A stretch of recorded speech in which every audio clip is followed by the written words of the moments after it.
Swimming like a shark in a shrimp tank. Big fish, small pond in the shrimp tank. When it's sink or swim. Hey everybody, welcome to the post-show wrap-up of the Shrimp Tank. You can always catch a replay of our entire broadcast today at shrimptankpodcast.com. We're joined by our guest today, Jim McCarter, who sold his business DocuTeam to Sharp, a very big influencer at Kennesaw State, helping out the students and the future entrepreneurs of America. We've got Rusty, who joined us today. He did not skip class. He just joined us on the show today.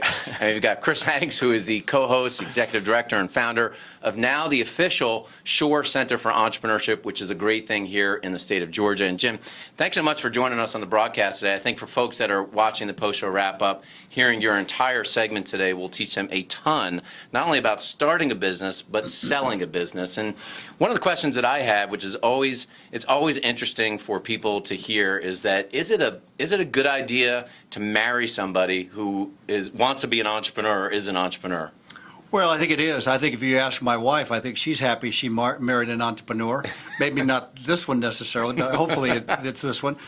So yeah, I think the answer is yes.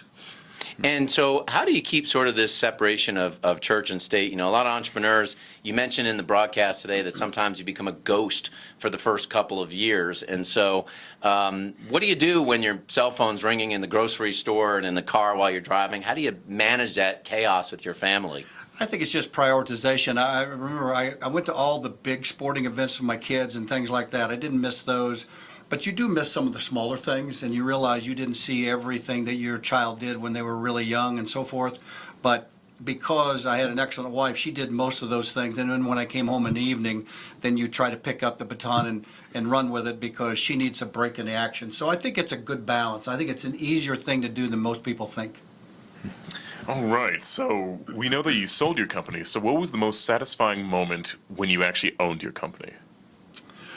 Well, I think the most satisfying moment was when you realized that Sharp saw us as one of the incredible rainmakers. We were their second largest distributors in the country, and so when we went to events, they saw us as being good, but also it was through the eyes of the employees, realizing that the pride in them of being a part of that team, where they knew they had done all the things in their role, and they helped build the team to what it was, and to see that thrill in their eyes through listening to Sharp executives talk about what DocuTeam had become was probably the most prideful moment.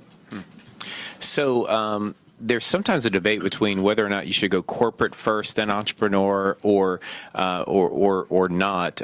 Some people think that experience is very transferable. Some people say it's like learning to play baseball and then you go play football. How did that benefit you, or how do you feel about that? I would probably go with my experience on that, Chris, because I think the more you learn from working for other companies, you learn the things to do and the things not to do. And I learned from management styles of presidents and executives the things that they did well and the things they didn't do so well.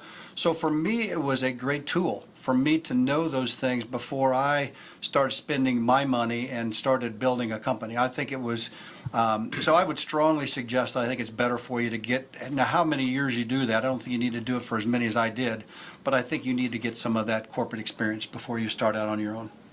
Well, for those folks, Jim, that are listening to the broadcast today and they want to gain from your business experience, they want to be able to talk to you, get in touch with you, learn how you sold a company, what you're doing to influence kids at Kennesaw State and other entrepreneurs, how can they get in touch with you after this broadcast? Through my email, and the email address is jimpmccarter@gmail.com. Yeah, and I have to tell you something. If you didn't hear the entire broadcast, you must listen to it for this very question in here. Just how many TVs does Jim McCarter have in his house? And the only way that you can learn that is by going to listen to the entire broadcast on shrimptankpodcast.com. But really, in a serious way, you're going to want to hear the broadcast about why you need to take the risk now, not later in your life, to become an entrepreneur, and how Jim McCarter not only did it successfully, and sold a major business. So thanks again for coming on the show, and thanks for watching the post-show wrap-up of the Shrimp Tank.